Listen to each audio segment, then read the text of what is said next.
What up, guys? CP the Tool Addict. Woo! I had a couple comments in the previous video, and I definitely have been meaning to make this video for a long time. But let's address the Harbor Freight tool truck. Coming soon, Icon Tools for Professionals. Let's talk about whether or not it's a fact or it's fiction. Let's get into the video.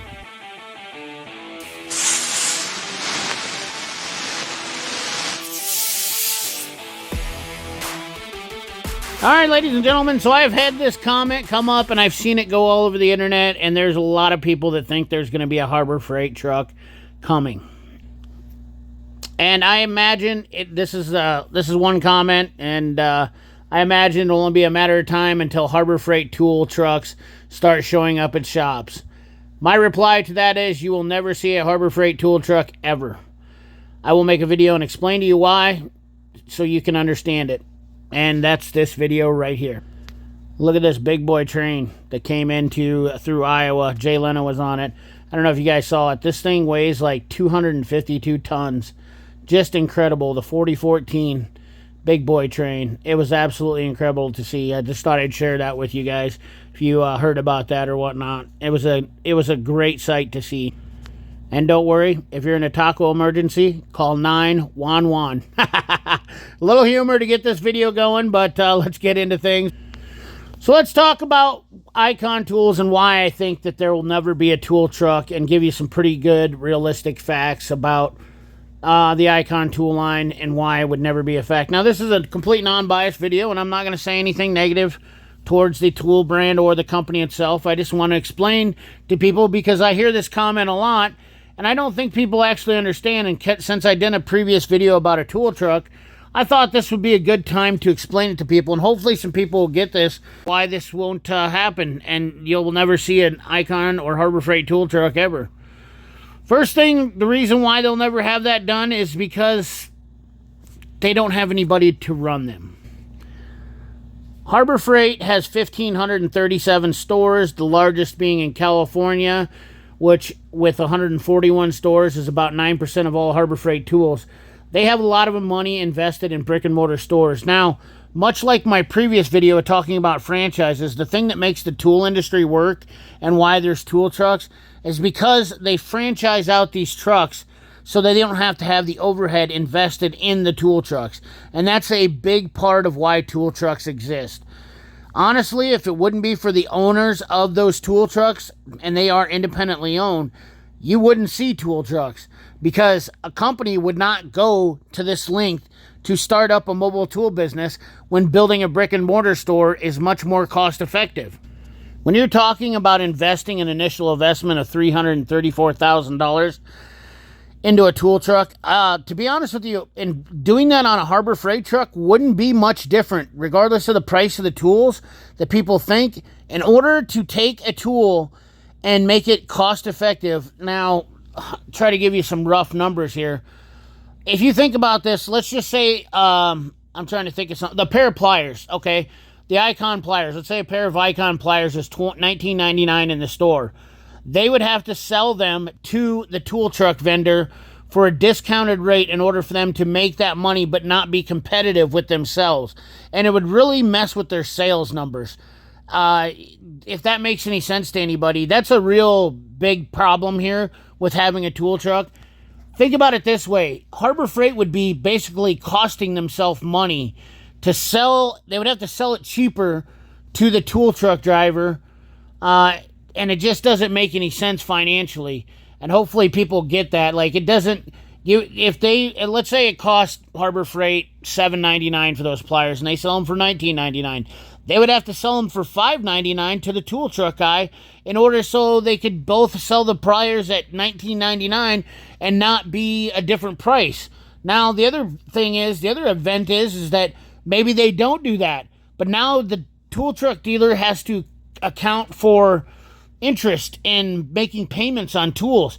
There's just a lot of factors that don't add up to this problem with having a tool truck with Icon.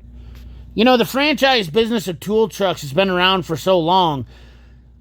They just don't have the business plan set up with Harbor Freight. And I would be I'll tell you what, right now, you literally, my hair would turn purple if I seen an Icon tool truck anytime in my life.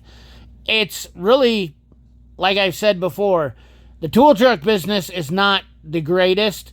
It's not a bad business, but the franchising part is not something I would be interested in because I don't want to be. Somebody made a great comment and said something about basically you're paying $300,000 to be a manager. And that's basically what it is. You are paying the money to be your own boss. And the sad part about it is you're not only the manager, you're now the employee, the stock boy, all these things, the salesman, all in one. And that's kind of a bad deal. You know, it all boils down. I like little comments like this. Snap-on are good tools, but they just cost too damn much. I get why people buy Harbor Freight. And my response, yep, so does Ferrari. That's why I drive a Chevy. And that's exactly what Harbor Freight's there for. Why people get so upset about that, I'll have no idea. I mean, it'd be no different than me getting upset at guys who drive Ferraris because I drive a Chevy. Just the way life is. Not all of us are equal on the same financial playing field.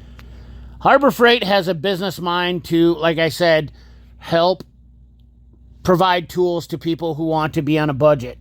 And as far as the quality of the tools, it's really irrelevant because people, I have had this conversation back and forth about them being on a professional level.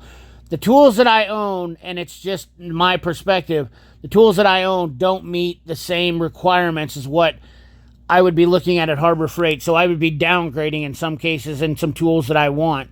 And that just doesn't meet my standards.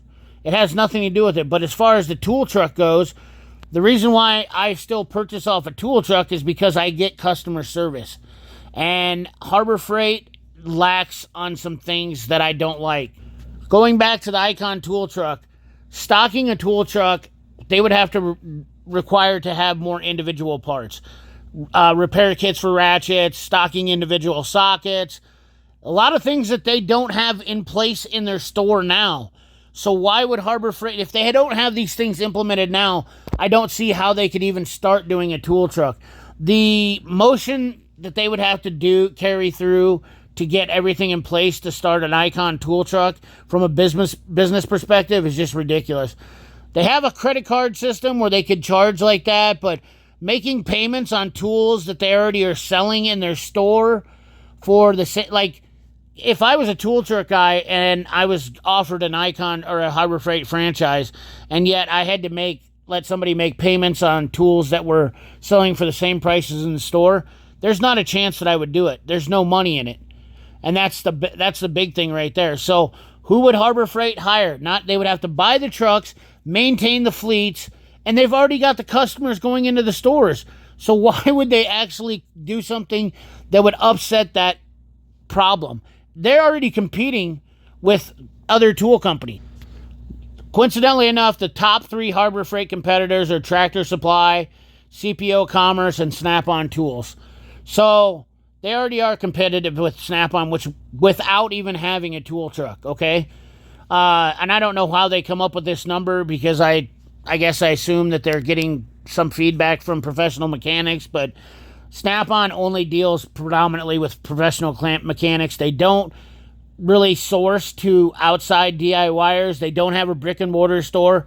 So it's kind of weird that they actually compare that because I would think that Harbor Freight, honestly, which I know they do more sales and whatnot, so I really don't understand how that is. But we also have some other deals.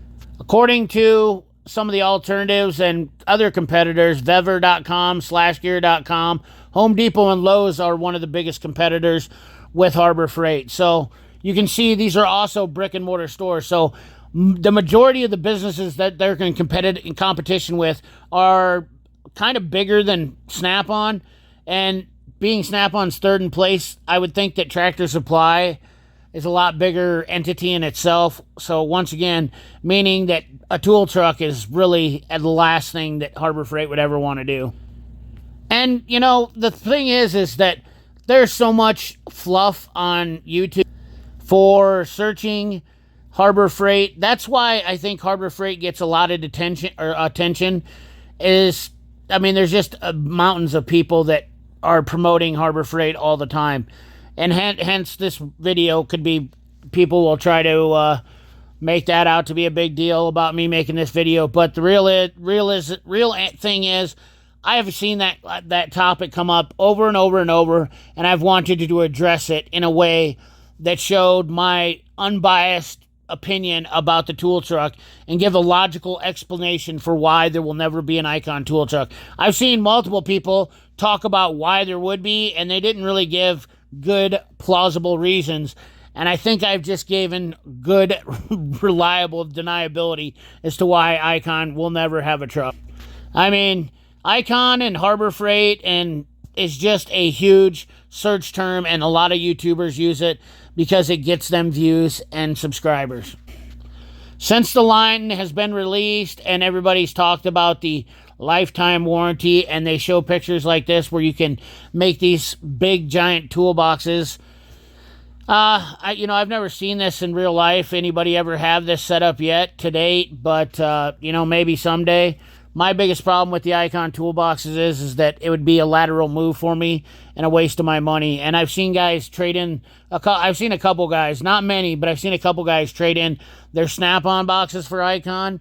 And that's another thing that would be a problem on the tool truck because of the price-value difference. How would you trade in an Icon toolbox for a Snap-on? The dealer would have to pay money, and that's just usually not something that happens. I already have a box that's the same depth as an Icon, and I paid less money for an Icon, so I wouldn't be interested in buying an Icon if I'm looking to upgrade. Maybe a side locker, I could see something like that. Maybe the top bookcases, some pieces to add on, but you'll never see an Icon toolbox in my life because it doesn't fit my needs. As far as being a professional line of tools, once again, they've put the name on it. That doesn't mean it really essentially is a professional line, which means being a tool truck doesn't actually make you a professional line. In fact, a tool truck, it doesn't really matter if it's your tool truck or not to be a professional tool. I mean, Craftsman had a professional line and they had a store and they never had a tool truck for years. I mean, there's a lot of professional tools out there that I would say an Icon comes close in some cases. In some instances, some of their stuff becomes professional, but, it's all subjective for a lot of people. And hence the reason they don't need a tool truck. If they're still working on the brand and building the brand, and the warranty issues, and there's still a lot of things that I see with Harbor Freight. Like, I can't go in and buy a single wrench. If I lose a 10mm wrench, I cannot buy that from Harbor Freight. I can't replace that by walking in the door. I have to go through a process and order it and wait 2 weeks for it. That right there kind of denies my professional brand and really bothers me because there's been times when I've lost sockets and I want to replace them right now. And I can call my dealer and usually I can sometimes go pick it up the same day because he's local. And that's the beautiful part about it. I can go pick it up at 9, 10 o'clock at night when Harbor Freight isn't closed. That's the reason why I buy things off the tool truck. Not because I am trying to save a ton of money or whatnot, but there is also the other fact is I like the quality that I'm buying. And anybody's choice, once again, is their prerogative. I've said this a million times. I don't know why people get upset about it. But if you want to buy Icon or Harbor Freight, by me, all means. That doesn't make me hate you or think you're any less of you. But if you talk smack to me, then I'm going to talk smack back to you because that's just how it goes. So, anyways, ladies and gentlemen, I hope you enjoyed this video. Remember, like, comment, share, subscribe. Ring that bell. Remember, keep your hands dirty and your money clean. Thanks for watching.